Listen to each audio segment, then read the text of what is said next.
Dari situ saya berpikir bahwa wah ini gila nih, ini bahaya sekali nih gitu. Makanya saya ingin memberikan pengalaman, terus pengabdian lah ya, bahwa generasi-generasi muda, anak-anak kita, senior-senior kita di advokat juga jangan pernah terlibat dengan narkotika. Narkoba berbahaya bukan hanya bagi fisik dan psikis penggunanya, tapi narkoba bisa merusak satu generasi sebuah bangsa. Sadar atau tidak, kita masih saja mengecilkan bahaya narkoba bagi bangsa ini.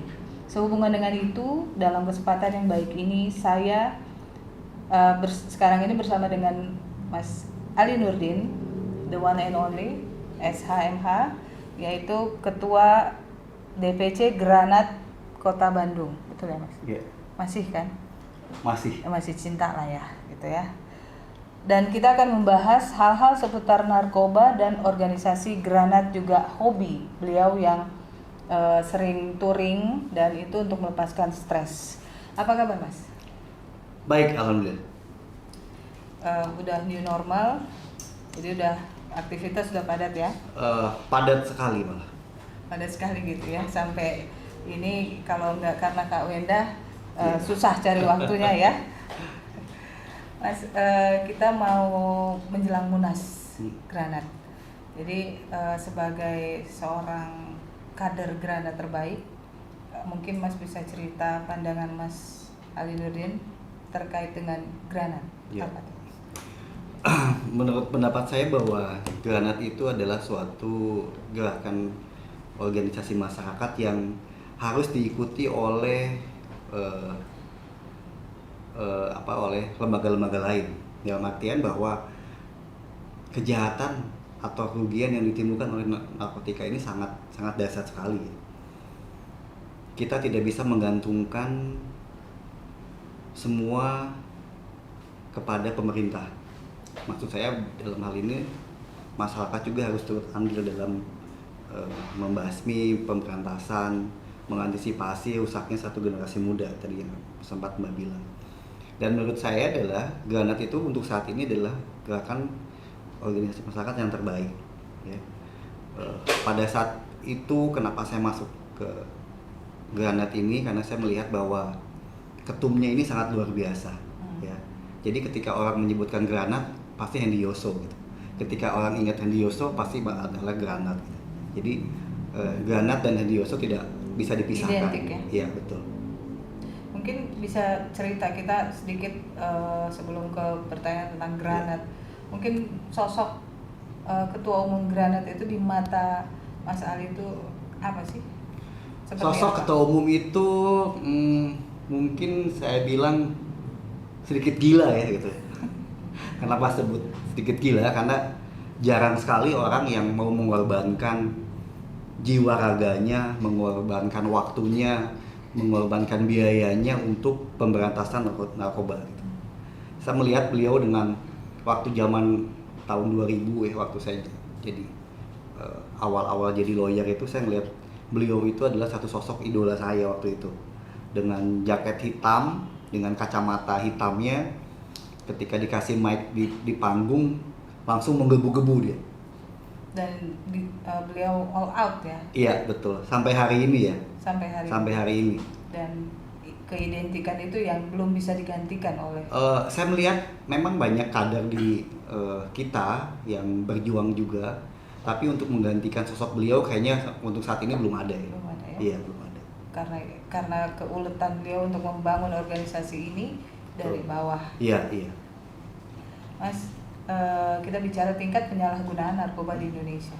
Sebagai seorang lawyer, mungkin Mas banyak koneksi untuk mencari informasi dan banyak informasi juga karena Mas juga ketua DPC Granat.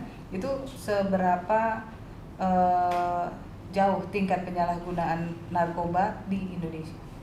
Saya pernah membaca satu buah penelitian ya, bahwa penyalahgunaan narkoba itu atau pengaturan atau transaksi jual beli itu menurut yang saya baca waktu itu 80% dikendalikan di dalam lapas gitu. Ini yang harus diantisipasi oleh pemerintah. Jadi bahwa ternyata di dalam lapas ini dijadikan satu tempat yang nyaman untuk mereka bertransaksi. Ini yang harus diantisipasi. Sementara kalau memang misalnya kita bicara tentang peredaran narkotika, ini sudah semua elemen masyarakat sudah dimasuki sama dia ya. Kita tahu bahwa dalam 2-3 tahun terakhir ini adalah anak-anak SMP, anak-anak SMA, gitu ya. iya melalui permen itu, anak-anak kuliahan juga mulai banyak juga, eksekutif muda juga sudah banyak dimasuki. Dan kalau memang presentasi penyalahgunaan, mungkin Jakarta nomor 1 mungkin ya. Karena majemuk. Iya, ya? betul. Ya. Jadi menurut Mas yang tadi seperti Mas sampaikan itu bahwa di penjara pun masuk tuh barang Iya, gitu. betul. Jadi solusinya apa, Mas? Kira-kira? Solusinya ya memang pemerintah harus benar-benar ada niat, ada keseriusan untuk pemberantasan ini gitu. Saya ingat waktu 2010-2011 waktu zamannya tetangga kita Filipina kan, dengan presidennya yang gagah berani itu. Saya ingat tuh omongan ketum itu, andai kata saya jadi presiden katanya, mungkin saya akan melakukan hal yang sama seperti yang dilakukan oleh presiden Filipina gitu. Saya akan turun ke jalan, saya akan tembak mati semua bandar narkoba, tidak peduli mayatnya akan dimakan harimau atau dimakan anjing dan sebagainya.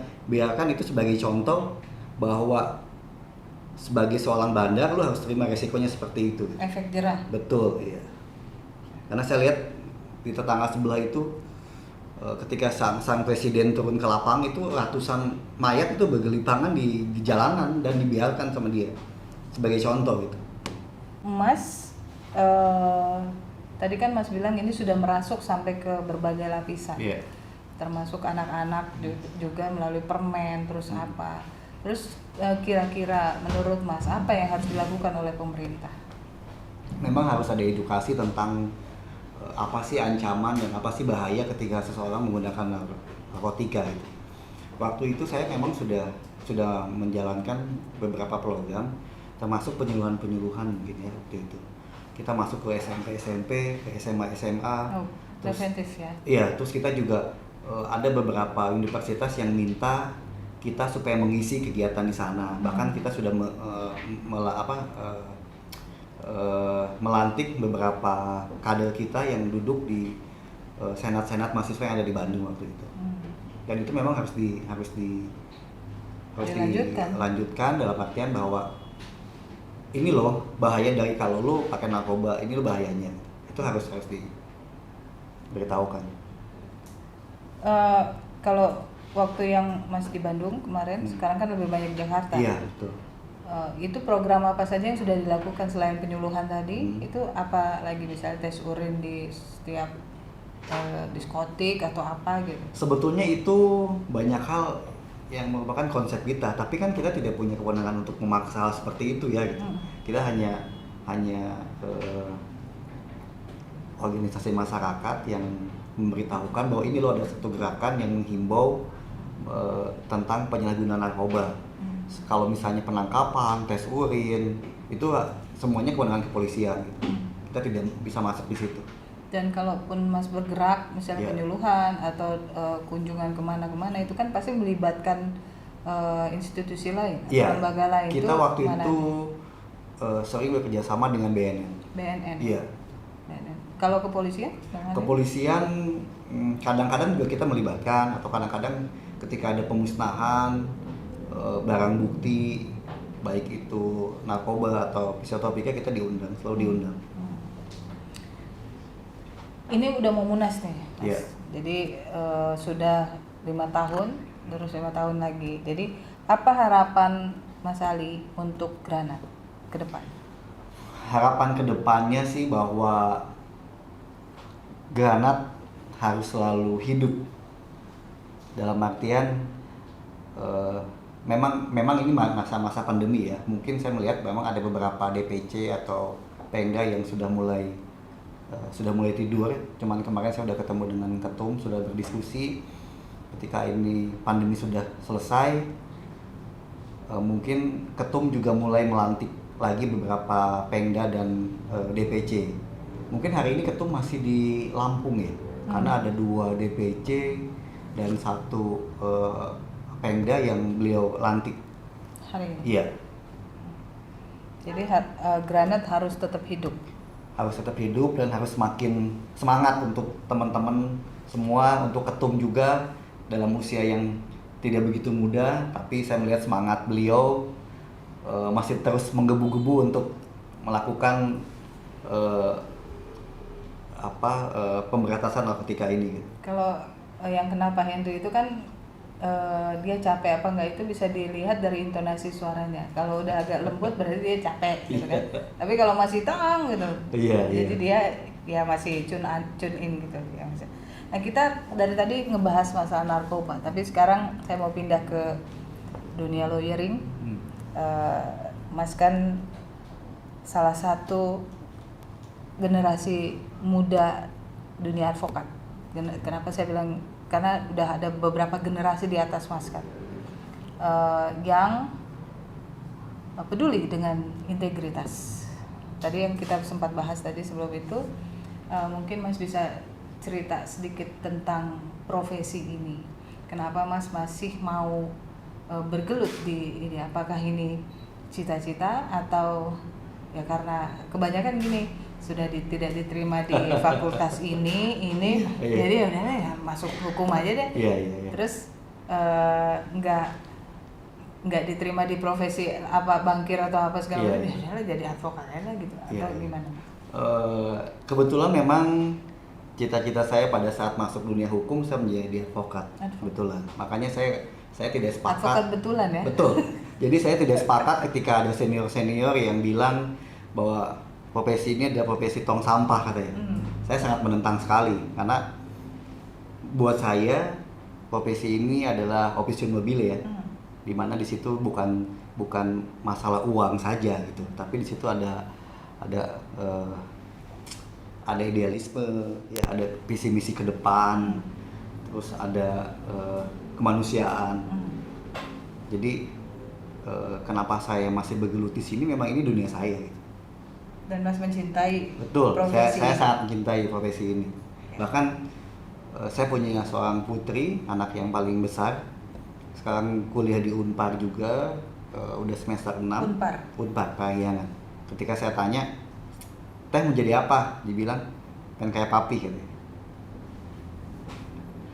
Walaupun sebenarnya kalau kita mau masuk ke dalam, Mas menyelami lagi lautan luas yang bernama advokat itu kan banyak sekali kerikil-kerikil. Saya pikir memang bukan di dunia advokat saja ya, ada oknum lah, ada mau di dunia advokat, di kepolisian, di kejaksaan, di dunia pengusaha, itu pasti akan selalu ada yang namanya oknum, itu pasti ada. Walaupun memang sebenarnya kita pun merasakan bahwa ada beberapa pandangan dari masyarakat itu terhadap profesi kita agak-agak kurang bagus gitu. Tapi saya nyatakan bahwa itu oknum. Iya. Betul. Jadi kalau saya mau bahas masalah attitude, etika. Mas Ali bisa melihat sendiri, teman-teman Mas, senior Mas itu banyak yang saling maki, berantem apa. Nah itu kalau menurut Mas itu fenomena apa sih ini jadi kumat begitu? Ini fenomena medsos mungkin ya. Gitu ya. Iya, karena orang jadi sering baper ya, sering curhat di medsos. Jadi ya itu resiko yang harus diambil ya. Gitu. Makanya memang medsos ini harus digunakan sebaik mungkin, dan fungsinya buat apa kita harus tahu. Dan karena mungkin ada keterbukaan, ini kan sekarang kita zaman yang sangat terbuka. Iya betul. Makanya saling memaki, tapi mereka lupa bahwa mereka menyandang profesi yang terhormat atau officium nobile. Iya betul. Kalau menurut Mas apa yang harus dilakukan oleh para organisasi advokat ini? Organisasi advokat ini memang sudah terbelah ya, jadi multibar ya. yang padahal menurut undang-undang itu harus single bar. Tapi kenyataannya ya kita sudah multi bar gitu. Jadi banyak sekali organisasi advokat yang merasa paling benar, ya paling baik. Legitimate. Betul. Dan ini memang mungkin sudah ada puluhan sekarang ya. Ratusan. 108. OA ini 108. Baru tahu saya. Karena di daerah juga bikin. Oh, oke. Jadi kayak di daerah tuh kayak banyak di daerah ya. Maksudnya di yang tadinya DPC, DPD, karena DPP-nya begitu jadi mereka bikin sendiri gitu. Melantik sendiri ya. Melantik sendiri. Dan itu ber-SK Kumham. Iya, betul. Nah, apa yang harus dilakukan? Saya susah bicara juga ya, karena saya juga hampir kenal semua ketua umum ya, termasuk di salah satu organisasi advokat yang saya masuki ini terbelah menjadi 3 ya. Kita sudah berkomunikasi, bernegosiasi bahwa ketiga ini akan bikin satu lagi, rekonsiliasi. Iya, dan dibikin pemilihan untuk ketua umum. Tapi untuk udah 3 tahun ini masih belum berjalan juga gitu. Padahal waktu itu sudah ditengahi oleh Menteri Hukum dan HAM, sudah ditengahi oleh Pak Mahfud juga, di situ ada. Terus ketiga ketua umum juga sudah hadir di situ, sudah bersepakat bahwa akan terjadi pemilihan umum untuk satu ketua umum, tapi sampai hari ini belum terlaksana juga. Nah, jadi memang udahlah, biarlah fenomena ini berlaku, berjalan dengan posisi dan namanya masing-masing gitu. Toh yang penting adalah menjaga integritas dari profesi ini ya. Mas, kita pindah lagi nih ke hobi. Kan Mas punya hobi yang sangat menarik, mau motoran ya. Ini mau ke mana? Saya tahun ini saya 2 kali. Tahun ini 3 bulan kemarin saya ke Amerika. Saya melantik HDCI Amerika di sana. Saya ke sana bersama anak saya. Kita 2 minggu di sana ke negara-negara bagian. Terus bulan depan saya ke New Zealand juga. New Zealand ya? Iya. Dan naik motor, touring? Naik motor, iya, touring. Bareng sama teman-teman. Nah itu kan di tengah intensitas pekerjaan Mas yang sangat tinggi. Terus otomatis kan kalau lawyer tuh banyak stres apa. Jadi larinya ke sana ya. Mas bisa cerita nggak kenapa milih nggak golf atau mancing gitu yang adem ayem? Ini mau motoran aja. Iya.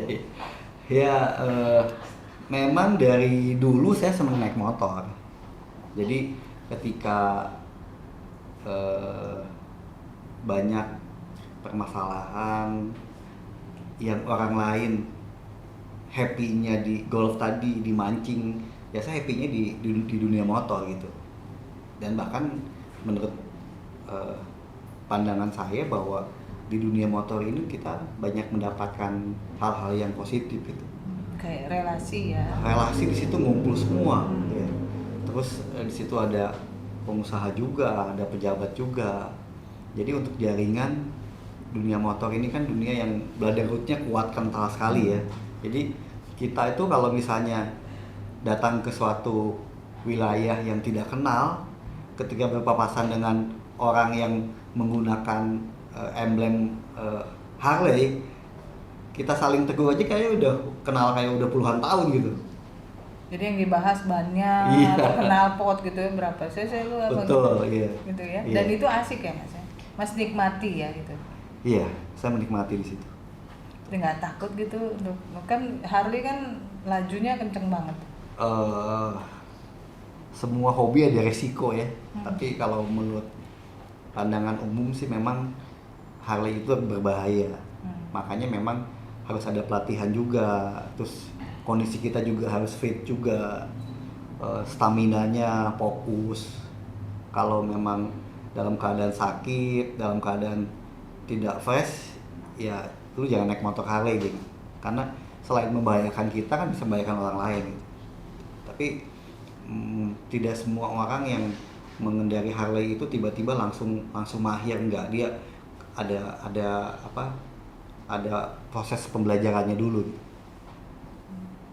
Ada safety riding yang setahun bisa 2 kali 3 kali klub kita lakukan, supaya lu ketika lu main motor Harley di jalan umum itu apa sih yang harus lu lakukan gitu, ada etika dan semua kita diajari di situ. Etika perlu ya, Betul ya. supaya nggak saling gesekan. Iya. Mas, ini saya mau tanya mengenai pengalaman Mas terkait dengan narkoba. Mungkin bisa kalau berkenan izin Mas mau share biar teman-teman Mas atau junior Iya, Mas iya. yang seorang advokat yang Iya. terjerumus dengan narkoba Iya. itu bisa bangkit lagi. Iya. Saya dulu pemakai juga. Bukan pemakai, saya sempat menggunakan. Dan tiga orang sahabat saya meninggal. Sahabat dekat saya yang tiap Karena hari narkoba? Iya, karena narkoba. Tiap hari main, tiap hari malam minggu kita jalan sama-sama, itu tiga-tiganya meninggal dalam usia yang relatif muda. Makanya kali ini gitu. Makanya saya ingin memberikan pengalaman, terus pengabdian lah ya, bahwa generasi muda, anak-anak kita, senior kita di advokat juga, jangan pernah terlibat dengan narkotika. Banyak yang selamat, tapi banyak juga yang mati karena narkoba. Banyak. Saya dapat informasi bahwa dalam satu hari itu 40 orang meninggal di Indonesia karena narkoba. 40 orang meninggal karena narkoba. Jumlah yang banyak kan, mati sia-sia.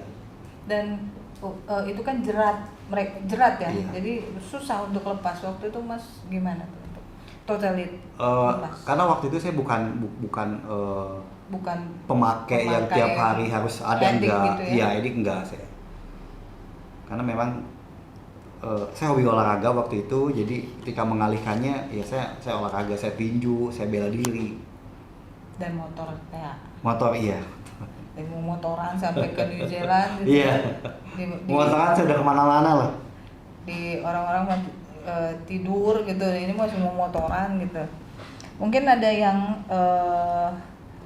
Mas mau sampaikan untuk para pengguna narkoba yang saat ini nonton sebagai ketua DPC Granat. Untuk teman-teman atau pengguna yang saat ini masih menggunakan, coba deh buka pikiran kalian. Itu kalian punya ibu, punya anak, punya bapak, punya adik yang harus kalian selamatkan, yang harus kalian kasih sayangi mereka gitu.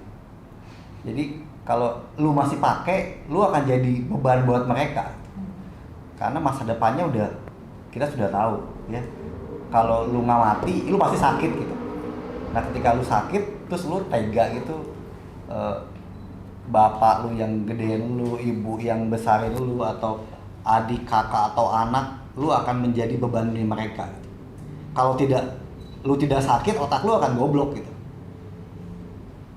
Itu saja sih yang saya sampaikan ke teman-teman yang sampai saat ini masih menggunakan. Coba dipakai otaknya, dipakai akal sehatnya, lu waras deh hidup sekarang gitu. Zaman udah susah seperti ini. Apalagi 2023 makin susah ya. Katanya ya?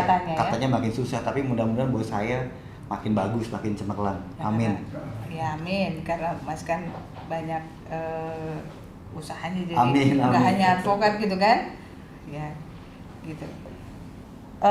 Tentang advokat muda nih Mas, kita mencak-mencak, tapi Iya. karena waktu Mas ini, jadi saya mau puas-puasin ya teman-teman sama Mas Alinuddin, susah carinya soalnya. Kalau nggak lagi jogging sama Kemendak, mana sampai kaki lecet tadi ya. Oh tahu ya. Jadi tentang advokat muda, kasih dong tipsnya Mas. Bisa, Mas kan stabil ya, maksudnya Amin. tidak turun, tidak naik.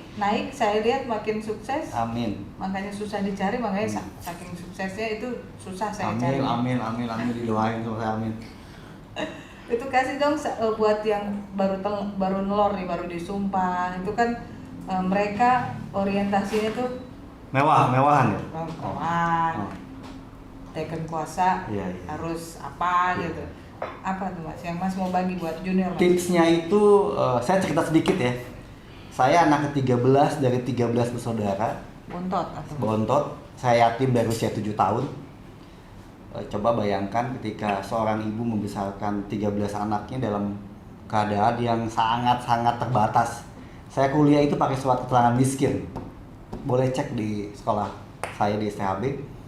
Setiap kuliah itu saya pakai surat pernyataan. Jadi begitu masuk sudah ada di pintu kan nomor ujian, ingat saya 0184, harap menghubungi TU untuk melaksanakan pembayaran. Itu saya selalu ke sana setiap saya ujian itu pasti. Saya bikin surat pernyataan, saya bertanda di bawah ini Ali nomor induk 0184, saya masih ingat 0184 akan melunasi uang semester dengan membagi cicilan 2.000, 3.000. Jadi ini memang masa-masa yang sulit buat saya. Tapi waktu itu saya juga tidak malu, saya juga tidak gengsi, karena saya yakin bahwa ketika saya sekolah, saya akan sukses. Ketika saya belajar, di situ ada masa depan saya. Jadi ke teman-teman advokat muda, tidak ada satu hal pun yang dapat didapat dengan mudah, itu nggak ada. Itu bohong. Lu kalau mau sukses, lu harus kerja keras, lu harus belajar. Apalagi dunia hukum sekarang dinamis ya. Hari ini A, besok udah B. Jangan hari ini A, lu tetap A, taunya besoknya lu peraturannya udah jadi B, lu salah lu. Jadi lu harus belajar. Kalau nggak belajar, nggak baca, nggak sekolah lagi, nggak nambah spesialis lagi, lu akan ketinggalan zaman. Lu akan ditinggalkan zaman. Jadi harus mengupgrade. Harus gitu ya? itu wajib. Wajib ya. Wajib. Satu itu lu harus upgrade diri lu sendiri. Kedua, mentalnya jangan mental cemen gitu. Kalau advokat ya lu harus mental baja gitu. Lu kalah, lu lawan lagi, lu kalah, lu jatuh, lu harus bangun lagi. Itu yang harus diuji dalam dunia advokat ini. Mental lu harus mental baja. Saya pernah beberapa kali, karena saya memang masuk Jakarta baru 2 tahun ini, ada beberapa teman yang, "Li, lu berani lawan ini, lu nggak takut?" Saya bilang, pekerjaan saya adalah advokat, ketika saya mati pun saya jihad. Itu yang ada di pikiran saya. Saya kerja, saya untuk nafkahi anak dan keluarga saya, ketika mati pun saya jihad gitu. Jadi lu harus upgrade, mental lu harus bagus, jaringan juga lu harus punya. Karena kalau nggak ada jaringan, nggak ada link, lu selesai juga. Saya di Jakarta ini tidur paling 5 jam, 6 jam, 5 jam, 4 jam lah. Tidur jam 1, jam 4 udah bangun. Lu harus, jaringan lu harus tambah, temen harus dibanyakin, relasi lu harus cari kemana-mana. Itu resiko lu kalau lu mau jadi sukses di dunia advokat. Jadi selain itu membina networking itu penting banget. Penting sekali. Tipsnya untuk membina networking, karena banyak gini Mas yang junior Mas yang udah kadang-kadang berantem sama kliennya terkait dengan fee atau udah tekan kuasa terus nggak diurus gitu. Itu kan banyak tuh pengaduan di Dewan Kehormatan yang kayak gitu. Yeah. Itu tipsnya dari Mas itu untuk menjaga network itu apa? Ini memang agak susah saya jelasin ya. Telur dulu atau ayam Karena dulu. Karena talenta ya. Iya. Itu Jadi dan memang semua tidak ada yang instan gitu. Tidak ada yang instan sama sekali. Saya waktu itu ketika saya pengen Harley, saya hanya beli stikernya doang. Stikernya doang saya tempel di Harley, saya udah ngerasa keren kan. Saya beli bajunya, saya beli celananya, saya beli sabuknya, saya beli jaketnya, tapi saya fokus, saya dapat motor Harley. Nah, tadi begitu yang dilaporkan sama klien. Ini memang soal idealisme ya, satu, terus soal sikap juga. Ketika lu lapar, lu mau puasa atau lu mau ngerampok gitu. Ya, kan itu pilihan hidup kita ya. Ketika misalnya lu tidak punya, terus lu mau makan, tapi makanannya nggak ada hari ini atau besok nggak ada makanan, lu puasa deh gitu, daripada lu besoknya nyuri gitu. Jadi memang semua ada pilihan hidup. Gitu ya. Teman-teman biar tahu, saya kenal sama Mas Ali ini udah berapa 10 tahun? tahun 10 tahun dan modelnya begini, tapi dia tambah gendut sih. Ya kan? Tambah gendut cuman triple G. Gendut-gendut ganteng ya. Dan itu tidak turun tapi malah naik ya, makin stabil ya. Itu karunia Allah juga. Amin. Ya mungkin. Nah, untuk menjaga itu apa yang menjaga? Kalau memulai gampang, tapi menjaga untuk stabil itu susah. Apa kiannya Mas? Harus bagi dong ke junior-juniornya tuh. Biar nggak otaknya kan mereka, oh ya pegang kuasa, gua rampok nih klien gitu. Wah, itu nggak kepikiran sama saya tuh. Jadi memang saya cerita ya. Waktu itu saya bantu salah satu pengusaha lumayan sukses lah. Waktu itu saya belum punya rumah. Ketika saya selesaikan pekerjaan dia, saya hanya bilang begini, Pak, saya belum punya rumah. Oke, Pak Ali saya kasih rumah. Terus dia bilang, harganya berapa? Waktu itu saya mau nyebutkan harga 2-3 M saja saya berat ngomong. Waduh, takutnya saya kegedean nih ngomongnya. Takutnya dia kesinggung, takutnya dia jadi kecewa sama saya. Yang dia kasih 3 kali 4 kali lipat dari yang saya minta. Jadi memang kalau tujuannya kita memang uang dulu, untuk zaman sekarang berat. Tapi memang kerja dulu harusnya. Kalau uang nggak kemana-mana sih, pasti dia juga akan datang sendiri. Apalagi dunia kita udah seperti ini, ekonomi juga sedang berantakan, terus sudah banyak oknum-oknum yang merusak nama baik profesi kita. Klien semakin susah. Ya, dan ini kan ini kita jualan jasa kan. Ketika kita jelek dengan satu akan ngomong kedua, dua ngomong ketiga, itu akan menyebar kemana-mana. Tapi ketika kita bisa menjalankan profesi ini dengan baik, dengan bagus, klien juga memang merasa dibantu, kerja kita baik, dia juga pasti akan bilang ke yang lain-lain. Klien itu marketing kita soalnya, buat bilang ke yang lain. Dan nggak perlu juga muncul di medsos gitu ya untuk berantem Itu sih, atau apa gitu. Itu sih pilihan hidup ya. Pilihan Mungkin hidup ya. memang teman-teman saya juga banyak yang muncul di medsos setiap hari. Berantem juga, maksudnya Mas? Iya, berantem. Ya itulah dunia kita kan. Ya. Sepanjang saya mengenal Mas dan saya ngikutin kan dari beberapa majalah apa, itu Mas kan nggak pernah berantem. Paling diketawain, kalau misalnya diserang diketawain ya. Alhamdulillah saya nggak pernah berantem juga, karena buat saya satu musuh itu terlalu banyak, tapi 1000 kawan masih sangat kurang gitu. Kita nggak susah kok kalau misalnya kita banyak kawan, kita mau ke Kalimantan, ke Papua, ke Sumatera, kemana-mana, ketika kita ada kawan di sana kan kita nggak akan mati kelaparan juga kan gitu. Ya. Oke. Mungkin terakhir closing statement untuk Granat apa Mas? Untuk Granat, terutama untuk Pak Ketum, semoga dalam Munas yang akan dilakukan di Bandung tanggal 16, 17, 18 ini berjalan lancar, sukses, menghasilkan ide-ide yang brilian untuk membantu pemerintah dalam penanggulangan penyalahgunaan narkotika, akan menghasilkan juga kader-kader terbaik yang akan meneruskan perjuangan Pak Hendri Yoso ke depan. Pak Hendri, jangan lelah, bimbing adik-adikmu, bimbing anak-anakmu untuk bisa seperti Anda. Sekian Bang Hendri. Assalamualaikum. Pak Hendri, mungkin nanti video ini pasti akan langsung didengar oleh beliau. Sekali lagi Mas, kalau mau lihat beliau capek itu dari intonasi suara. Saya dikasih bocoran. Kalau udah lemes berarti dia capek. Tapi kalau masih wong gitu ya. Tapi jangan lemes juga dia. Oh gitu ya, jarang lemes ya. Karena gendong genset kayak bukan powerbank lagi gitu ya. Oke, terima kasih.